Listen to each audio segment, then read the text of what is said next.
Welcome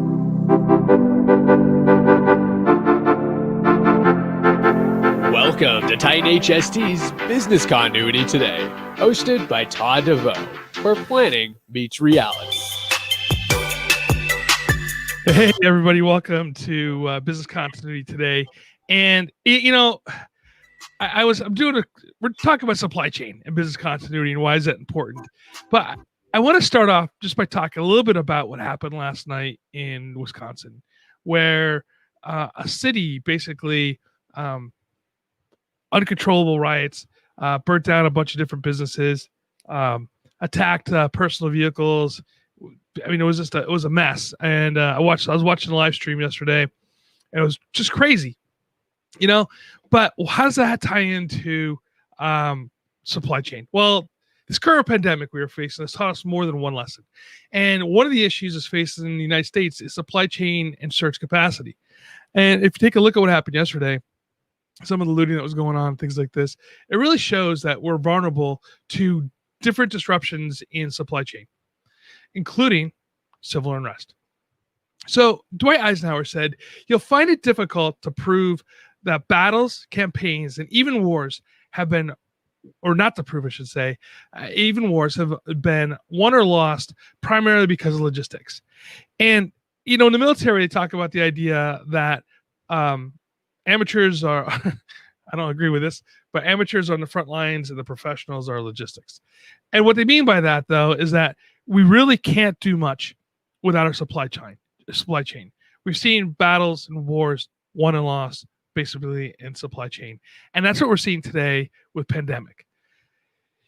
So how resilient is your supply chain? And that's the question that we have to ask ourselves as we go into this.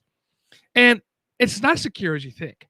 So Fortune magazine has the 1,000 companies, or top 1,000, and 94% of them have reported supply chain disruptions. And the bottom 5% of that, or that chart, right, has less than 30 days worth of supplies on hand to manufacture things. Now, this isn't just a manufacturer problem. This is the same supply chain that is behind your neighborhood hardware store and it stretches around the world.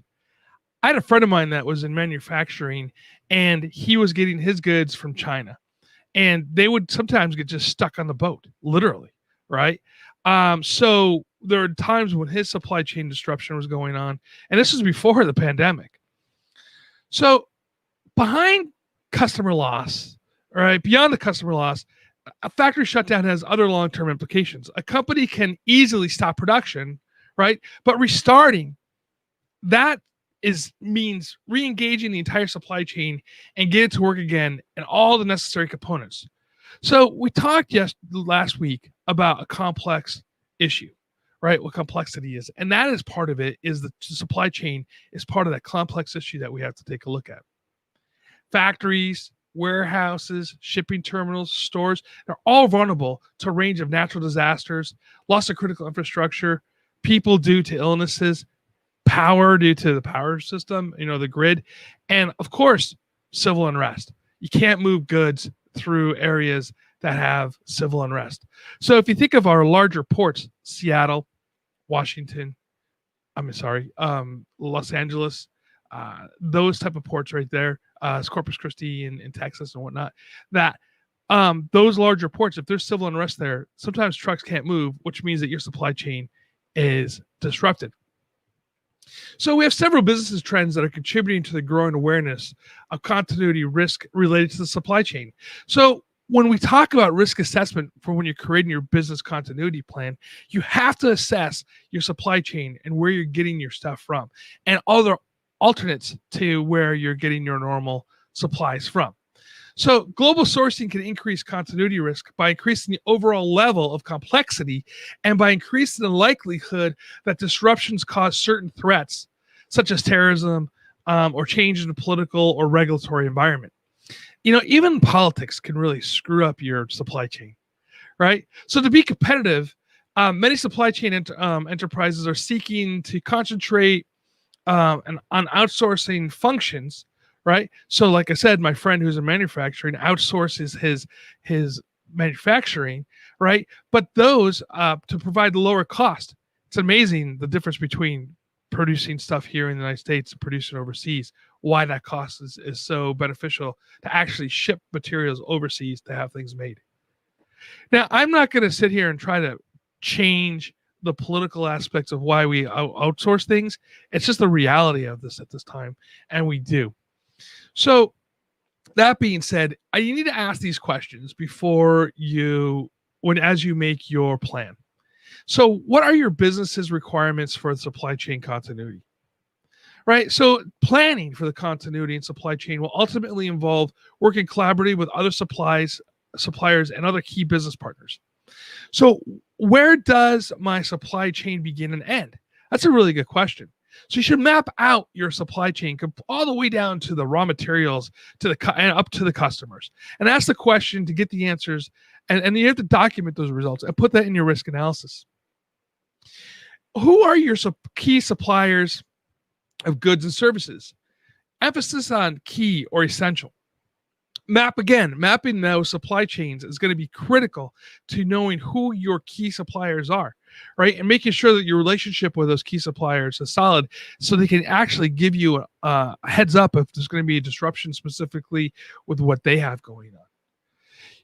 Is sourcing my strategy a fit for my business continuity requirements? Again, like I said before, when you look at your emergency operations plan and your business continuity plan, make your decisions based upon your risk assessment that you've made, right? And so sourcing your strategy to fit that continuity requirement is key to making sure that your supply chain stays fluid during times of crisis. What are my key suppliers doing about business continuity? I would ask to see their continuity plan. And if they don't have one, you might want to second guess on who you're doing business with. So we can survive this crisis together. We really can. It's about taking a look at where we are today and how we can move forward. Supply chain disruptions are going to be a thing that we have to deal with all the time, whether it's natural disaster, man-made disaster, global pandemic, or riots and civil unrest. It's all about building resiliency. It's all about building resistance, logistics resistance programs. So I want you to leave you with this. A good planning process for supply chain continuity begins with asking the right questions. A strong supply chain continuity capability ultimately relies upon strong, well-chosen, and well-managed business partnerships with an environment that enables management and staff from all organizations to roll up their sleeves and work together during this crisis. The benefits of strong continuity program includes stronger partnerships, overall greater potential business success going forward. Thank you so much for spending time with me this morning. And remember, visit Titan HST for all your communications and COVID needs. And remember, follow us on your favorite podcast player, Facebook, YouTube, Twitter, and join us next week. And until then, stay safe and stay hydrated.